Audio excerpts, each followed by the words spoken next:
I had great trouble. I think that they were horrified that I was going to take this on. I didn't really belong there. I have to say, they could not have been meaner. How did a movie that began life as a humble Star Trek spoof come to be recognized as a much-loved cult classic by both fans and critics? There are battles, tales, and mysteries hidden beneath the action and jokes that only the cast were privy to. Discover what the majority of the fans were not aware of concerning Galaxy Quest, from Sigourney Weaver's battle for maintaining her character's heart to the issues that ensured it was more than a comedy. Are you ready to begin? Let's get going.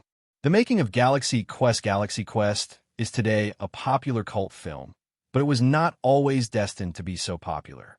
In reality, the film struggled to even get produced before it was released in theaters. The studios initially rejected the tale because it was too niche.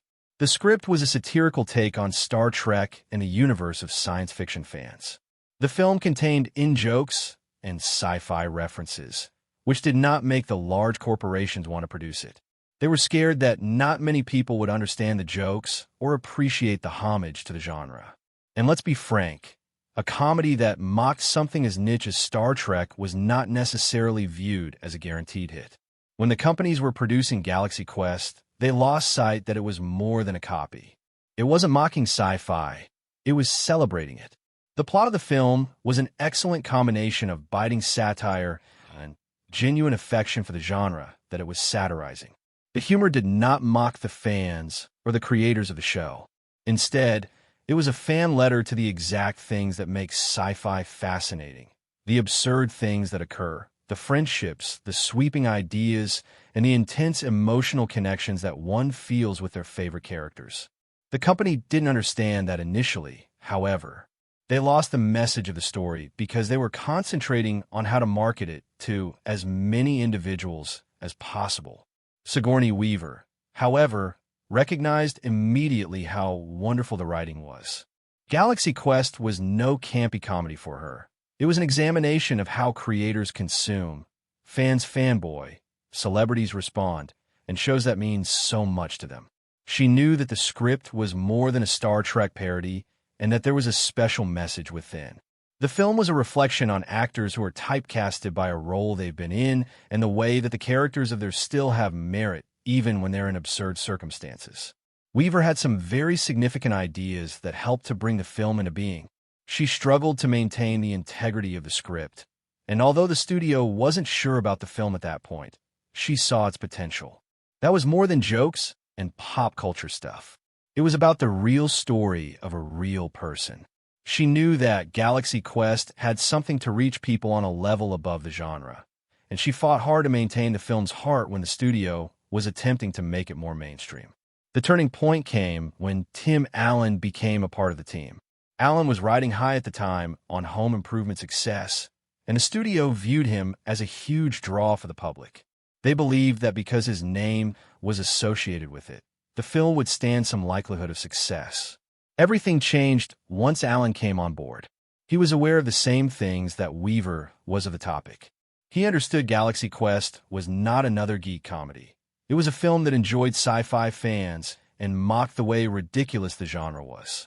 Although the company considered the film just a geek comedy, Allen believed the script had potential beyond the genre. He accepted to make the film because he believed it was going to be great. His decision to be involved in it was highly significant in bringing the movie to fruition. It convinced the studio that Galaxy Quest actually did have the potential to appeal to a broader audience, although they were concerned about how specialized the script was. More critical still that Allen portrayed the role of Jason Nesmith genuinely. Nesmith is a television actor of the past who must confront his own history and become the hero of which he portrayed one on television. Allen's performance was much of what made the film succeed, both as a comedy and as one of redemption and maturation. Jason Nesmith's character development was convincing and easy to connect with due to his timing, charm, and ability to get the balance right between humor and emotion. In part 2 coming up, we will discuss the key scenes that made the film iconic. This journey was not yet complete. From Sigourney Weaver's significant struggle for Gwen's character development to Galaxy Quest's continuing influence on sci-fi films and fans. Sigourney Weaver's battle for the heart of the movie Galaxy Quest was not only a comedy. It was a clever combination of humor, affection for sci-fi, and homage to the genre. It might not have happened at all, but one of the most vital elements of the film did. The classic Chompers scene with slam pistons and a deadly machine mouth attempting to gnash the characters up was slated for cutting. Why? DreamWorks didn't approve of it because they felt that it was too ridiculous, too crazy, and didn't suit the tone of the movie. That was not going to occur, however, Sigourney Weaver. It wasn't slapstick comedy alone when her character, Gwen DeMarco, went full-on ballistic in that scene. It was an instant of sheer, cathartic self-knowledge. Gwen was not alone among actresses who were offended by their roles. Weaver and all the other actresses who have ever felt constrained by what Hollywood will accept of them were offended. It was a departure from the stupid nonsense that illustrated how difficult it is for Gwen to be anything other than the hot girl on a sci-fi television show. What Weaver did in this scene was not simply act her role. She fought for her character and every female who had been excluded from the genre previously. DreamWorks didn't appreciate it, however. The studio believed it was far too much. They didn't understand that this wasn't simply another ridiculous joke, but a climax in the emotional complexity of the film. Weaver realized that, and so she fought hard to ensure it remained in the film. She knew that line wasn't a humorous overreaction. It was Gwen as a character explaining to the audience exactly how she felt about being stereotyped and reduced to a shallow place. There was more than one thing that Gwen was angry about. She was angry at the system that had placed her in that place. They didn't only desire to preserve one line. They also desired to ensure the film remained faithful to the sentiments of performers, particularly women, who were stuck in their roles in sci-fi or action films. Weaver did not solely battle for one scene for her character's dialogue. She battled to have the narrative represent the true challenges of women who have felt marginalized in a male-dominated industry. One of the most human and realistic moments of the film was when the character broke down and distanced himself from the expectations and absurdity of the scenario. Gwen was in a difficult situation, and Galaxy Quest was also undergoing a major transformation. It didn't mock the genre. Instead, it complemented it. Its actors, its fans, and its enduring influence on popular culture were all celebrated. The central concept of the film, which was about the humanity of science fiction, was exemplified here.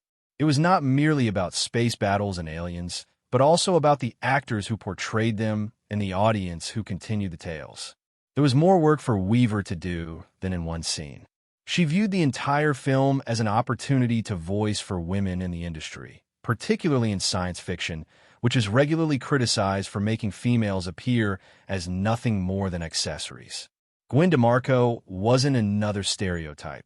She was a woman employed in an industry where individuals didn't necessarily take her seriously. Sigourney Weaver understood that allowing Gwen's frustration to be voiced was more than a plot device. It was honesty. She wasn't about to allow Galaxy Quest to keep secrets from her. It was not simply a spoof film about Star Trek or Star Trek enthusiasts. Appreciate the distinctive flavor of the genre and explore what it is like to be part of something greater than yourself, even if that something is annoying or restrictive. Weaver was able to immediately perceive what the story was actually about. It wasn't sufficient to laugh at how ridiculous space operas were. Other people laughed with them and adored their position in pop culture. But Galaxy Quest wasn't simply humorous because it was a parody. It was touching too, because it was genuine. When the cast labored to create these characters in ways not in the script, it became genuine. Weaver understood that the film about Gwen DeMarco had to reveal beyond the humor and chaos on the surface. It needed to express the struggle of every actress who has ever been dissatisfied with the roles they were assigned. "I have one job on this lousy ship" wasn't humorous rhetoric. It was how Gwen expressed who she was. It wasn't simply a supporting role for her. She mattered, and Weaver deeply understood that because she, too, had been a typecast individual. But what set Galaxy Quest apart was the way that all of these various elements gelled together. It wasn't just about mocking how ridiculous the genre was, but also about giving it a show of respect. It wasn't simply making fun of Star Trek. It was a means of paying homage to the fans and the actors who were forever associated with these roles. Not only were they mocking the ridiculousness of some of these shows, but they were also acknowledging how much people cared about them. Weaver worked diligently to ensure the film wasn't simply another forgettable spoof because he cared so much for it. She understood that the tale was good because it could be loving and cruel, and that it did have heart without sacrificing humor. And because of that, Galaxy Quest was not only a humorous film, it was sad, tragic, and at times incredibly profound. But the movie was excellent beyond its criticism and humor. In fact, what made Galaxy Quest excellent was watching how the personalities shifted, particularly Tim Allen's Jason Nesmith. The actor, long past his prime, needed to shift from a cocky, self-absorbed jerk to an actual leader who could come through when it mattered most. It wasn't simply the result of story points. It was also the result of problems the cast had in real life. They needed to create their own moments of growth in a film that was as much about them as their characters. Stay tuned, because what ensued next altered everything for these characters, and it may alter everything you believed you understood about Galaxy Quest. The special challenge of parodying science fiction Galaxy Quest was not just a joke. Treading the thin line between love and satire, fun and heart, was akin to walking a tightrope. It came across as a humorous portrayal of the world of the sci-fi crowd initially, but there was a whole lot more to it than that. The cast, headed by Sigourney Weaver, had to create a film which respected and valued science fiction and did not mock it in a derogatory manner. They did it without vilifying anybody. They simply reveled in the goofy aspects of the genre while still respectfully paying homage to its origins. Sci-fi television programs like Star Trek have had loyal followers for decades. But while it's simple enough to mock the hypertech exposition or hyperheroics, Galaxy Quest managed to make them adorable. The stars didn't simply ridicule the kind of films they enjoyed. It was apparent to them that they understood. The question? How do you parody a sci-fi series without ridiculing the viewers who watch these shows constantly? Gwen DeMarco, as played by Sigourney Weaver, was the epitome of this struggle. Not only did she understand the joke, she was the joke initially. That actress had been trapped in a role that relegated her to being the token female in a sci-fi series. But when actual danger arrives at the Galaxy Quest crew, she finally speaks up. This is how she characterizes the main concept of the movie. Sci-fi geeks will chuckle at the cheesy lines and goofy tech, but they adore it just the same. The actors were not alone in their awareness of the importance of this balance. Dean Parasot, the director of the movie, knew immediately that the movie had to balance a multitude of things. It would lose its heart if it were too much fun at the expense of a genre. It would lose its edge, however, if it played everything too straight. Parasot collaborated with Weaver, Allen, Rickman, and the rest of the cast to ensure that the humor never became too pointed.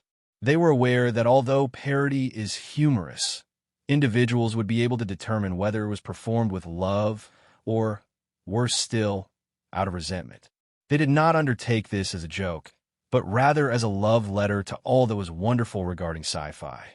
The ridiculous spaceship with malfunctioning equipment, the endless battles with excessively villainous villains, and the epic monologues were all handled with the same respect as any mainstream sci-fi film. This wasn't merely a spoof of bad writing or bizarre plot twists. It was embracing those elements and saying, this is why we love sci-fi so much.